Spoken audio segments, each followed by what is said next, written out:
अस्सलाम वालेकुम फ्रेंड्स। इस वीडियो में मैं आपको बताऊंगा कि पाई नेटवर्क क्या है। इसकी हाइप इतनी ज़्यादा क्रिएट हुई है सोशल मीडिया पर कि लोगों को इसके बारे में जानना बहुत ज़रूरी है कि लीगल भी है या नहीं, स्कैम तो नहीं हो रहा लोगों के साथ, ये वर्क कैसे करता है, इसके बनाने वाले कौन हैं, उनका मकसद क्या है और ये किस कॉन्सेप्ट के बेस पर हमें बताई जा रही है कि ये क्रिप्टो करेंसी आने वाले दिनों में बिटकॉइन का मुकाबला कर सकेगी। इनके कंसर्न्स क्या हैं और ये हमें आने वाले दिनों में क्या फ़ायदा दे सकती है या नहीं, इसको हम एक्चुअल करेंसी में कन्वर्ट भी कर पाएंगे या नहीं, इन सब बातों को डिटेल से मैं इस वीडियो में बताऊंगा। वीडियो शुरू से लेकर आखिर तक ज़रूर देखिएगा। अगर वीडियो पसंद आए तो इसे लाइक, शेयर और सब्सक्राइब ज़रूर कीजिएगा। बगैर टाइम वेस्ट किए इस वीडियो को स्टार्ट करते हैं। सबसे पहले हम बात करेंगे पाई नेटवर्क है क्या।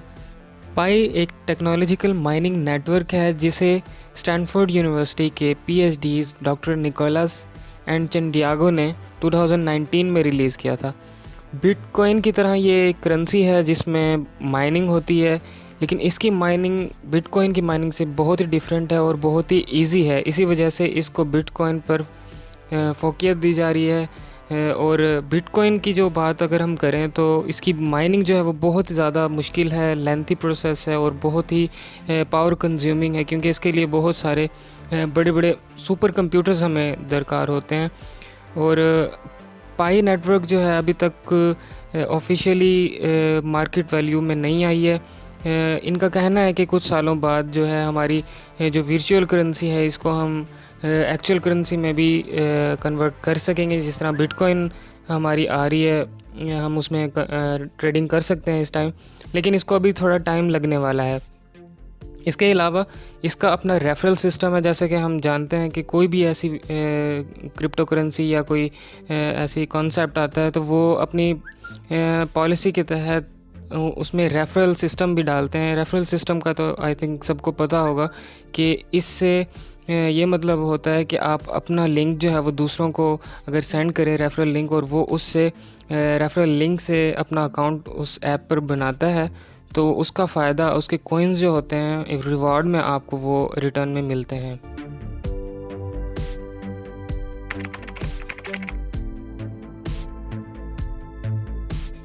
अब हम बात करेंगे कि ये वर्क किस तरह करता है।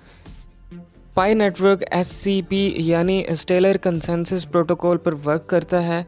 इसको समझने के लिए हमें पहले कोरम स्लाइसेस और नोड का पता होना ज़रूरी है। जैसे कि हम जानते हैं कि एक कोरम उस चीज़ को कहा जाता है कि जिसमें ग्रुप ऑफ पीपल एक कनेक्टेड वर्क करते हैं और मिलकर एक ग्रुप बनाते हैं, और individual member of that group is called the node. और नोड जो होता है उसका अपना एक लेजर होता है। लेजर में वो अपनी ट्रांजैक्शंस की जो डिटेल्स होती हैं वो रखता है। अगर हम इस कोरम को फर्दर नोड्स में डिवाइड कर दें तो हम इसे कोरम स्लाइसेस का नाम देंगे। SCP डिपेंड करता है एक एल्गोरिदम पे जो कि FBA एल्गोरिदम है, यानी फॉरवर्ड एंड बैकवर्ड एल्गोरिदम। इस एल्गोरिदम को समझने के लिए सपोज करें कि हमारे पास दो नोड्स हैं, नोड A और नोड B। ये दोनों कमिटेड नोड्स हैं, आपस में ट्रांजैक्शंस कर सकते हैं। इसके अलावा एक और नोड इनके दरमियान आता है जो कि एक अनकमिटेड डिस्टॉर्टेड नोड होगा।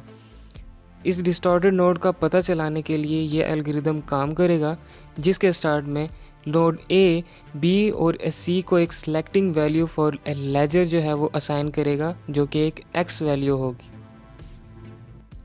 इसके बाद B और C के दरमियान एक ट्रांजैक्शन प्रिपेयर होगी जिसमें B C को भी X वैल्यू असाइन करेगा, लेकिन अगर C जो अनकमिटेड नोड है अभी डिस्टॉर्टेड भी होगा तो वो B को रिटर्न में Y वैल्यू असाइन करेगा, क्योंकि वो असल नोड नहीं है। इस अनकमिटेड नोड का आना और A को selecting value for ledger assign करना B और C को, ये दोनों पार्ट मिलाकर नॉमिनेशन प्रोटोकॉल कहलाते हैं SCP के। इसके बाद B का C को X असाइन करना और C को B का Y असाइन करना ट्रांजैक्शन की प्रिपरेशन को शो करेगा। अगर वो सी डिफेक्टेड नोड माना गया तो वो एक डिफेक्टेड और अनकमिटेड नोड कहलाएगा। अगर सी कमिटेड नोड है और डिफेक्टेड नहीं है तो ये लेजर क्लोज्ड हो जाएगा। और ये तीन process, preparing transaction, committing transaction और लेजर क्लोज्ड, ये मिलाकर हमें एक बैलेट प्रोटोकॉल कहलाते हैं, जो कि एससीपी का एक और हिस्सा है।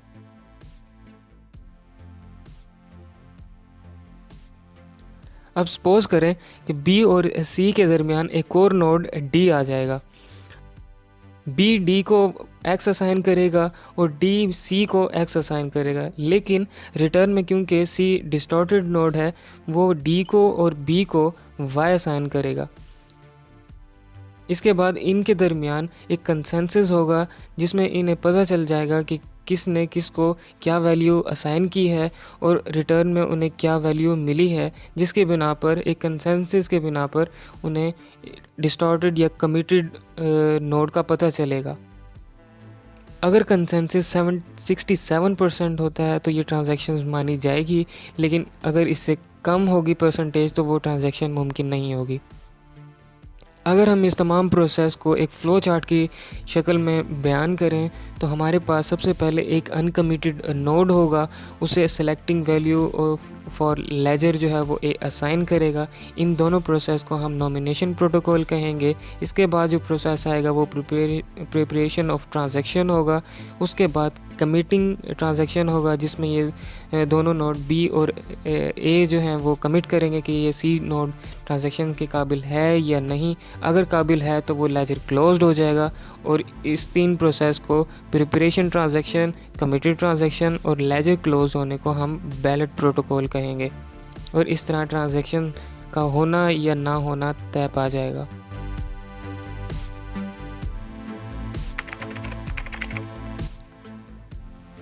अब हम पाई नेटवर्क के कुछ कंसर्न्स के बारे में बात करेंगे। फर्स्ट कंसर्न इनका अनफेयर वैल्यू कैप्चर है। जैसे कि हम जानते हैं कि मार्केट में बहुत सारी ऐसी ऐप्स और इंटरमीडिएटरीज़ हैं जो कि ट्रांजैक्शंस की मीन्स प्रोवाइड करती हैं, जिनमें एक पेपॉल भी है जो कि दुनिया की ग्लोबल इकोनॉमी की $130 बिलियन की मालियत के जो मनी है वो अपने पास रखती हैं, लेकिन ऑन ग्राउंड पे लोगों के पास कोई रकम नहीं है और वर्चुअली ट्रांजैक्शंस के लिए ये अपना मीन्स यूज़ करते हैं, जिससे बहुत से लोग जो हैं वो पीछे जा रहे हैं, क्योंकि ग्लोबल इकोनॉमी का बहुत बड़ा हिस्सा जो है वो पेपॉल के पास है। दूसरा कंसर्न इनका जो है वो फ़ी का है। बैंक्स और कंपनीज़ बहुत ज़्यादा फ़ीस चार्ज करती हैं ट्रांजैक्शन पे, जो कि एक गरीब तबके के लिए बहुत मुश्किल होता है इनकी ट्रांजैक्शंस को पूरा करना, इनकी ट्रांजैक्शंस की फ़ीस देना। तीसरा कंसर्न इनका सेंसरशिप है। जैसे कि हम जानते हैं कि बहुत सी ऐप बहुत से ममालिक में काम नहीं करती। एक एग्जांपल हम पेपॉल की ले लें, जो कि पाकिस्तान में काम नहीं करती और इनके सेंसरशिप की वजह से लोग पाकिस्तान से बाहर पेपॉल के ज़रिए ट्रांजैक्शंस नहीं कर सकते। चौथा कंसर्न इनका प्राइवेसी इशू है। प्राइवेसी इशू एक बहुत बड़ा इशू है, जो कि हर बंदा अपनी प्राइवेसी, अपनी इंफॉर्मेशन जो है वो किसी के साथ शेयर नहीं करना चाहता। और ये इनका कंसर्न भी यही है कि जो दूसरी ऐप्स हैं वो क्योंकि डिसेंट्रलाइज हैं, इसी वजह से इम्कान है कि ये हमारी जो प्राइवेसी, हमारी इंफॉर्मेशन दूसरी ऐसी जगहों पर शेयर करें जहाँ पे हमें नुकसान का सामना करना पड़ेगा।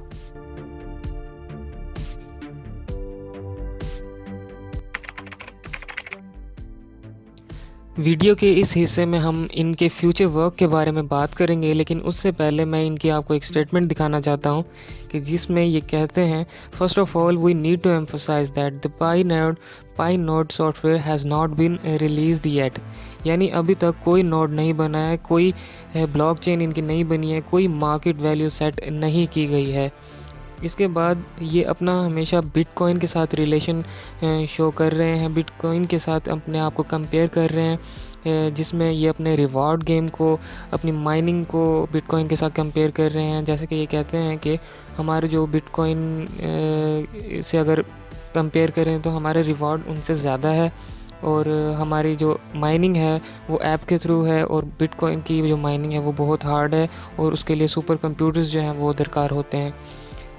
इनका एक और जो फ्यूचर वर्क हम कह सकते हैं कि ये 100 मिलियन इनके जो फर्स्ट पाई के यूज़र्स होंगे उन्हें वो फिक्स्ड वैल्यू ऑफ पाई जो है वो फराहम करेंगे, लेकिन उसके बाद जो है पाई की वैल्यू हर बंदे के पास जो है वो डिफरेंट हो सकती है।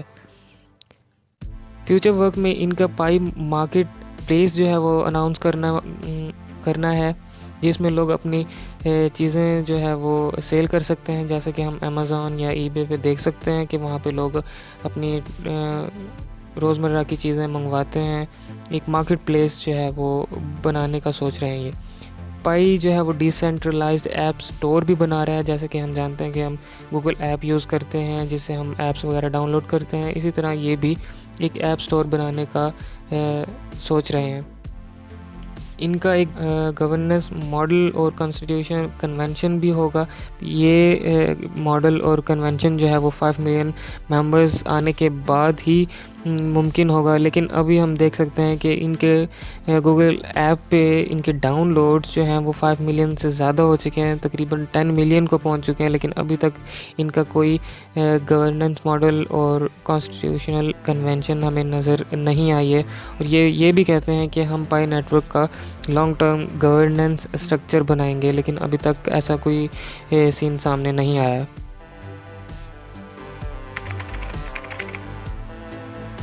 अगर मेरे ओपिनियन की बात की जाए तो मैं इनका वर्क सिर्फ पेपर वर्क ही कहूँगा, और ये मिडल मैन का वर्क कर रहे हैं अभी तक या करने जा रहे हैं एडवर्टाइजमेंट और यूज़र के दरमियान। एडवर्टाइजमेंट जो है वो एडवर्टाइज़र करेंगे इनको पे करके, लेकिन उसके बाद जो एडवर्टाइजमेंट की जो रकम होगी वो अपने पाई यूज़र्स को देंगे, एक उसका कुछ परसेंट जो कि मार्केट वैल्यू सेट करेगा पाई की। अगर हम इनकी लिंक्डइन प्रोफाइल की तरफ जाएं तो इनके 84 एम्प्लॉयज़ जो हैं वो अभी तक हैं 2021 तक, और इनके ऐप स्टोर पर 10 मिलियन से ज़्यादा डाउनलोड्स हो चुके हैं, जो कि एक बहुत बड़ा नंबर है, और अभी तक इनका कोई प्रैक्टिकल वर्क सामने नहीं आया। Dreams are better motivator than actual value, तो ये ड्रीम्स पर ही मोटिवेट कर रहे हैं, एक्चुअल वैल्यू अभी इसकी कोई भी नहीं है। मैं ये सजेस्ट करूँगा कि अभी अगर आपने पाई ऐप डाउनलोड करनी है तो अपने किसी ऐसे मोबाइल पर करें जो आपके यूज़ में ना हो, जिससे आपकी जो पर्सनल इंफॉर्मेशन है वो लीक होने का ख़तरा उसमें बहुत कम हो, जिससे आपको कोई नुकसान ना हो। और आने वाले दिनों में अगर ये पाई रिलीज़ होती है, इसकी कोई एक्चुअल वैल्यू सामने आती है, तो इससे आपको फ़ायदा भी हो जाए। तो आज की वीडियो में यही इतना ही। अगर वीडियो पसंद आई है तो इसे लाइक, शेयर और सब्सक्राइब ज़रूर कीजिएगा, फ्रेंड्स के साथ शेयर करें, और अल्लाह हाफिज़।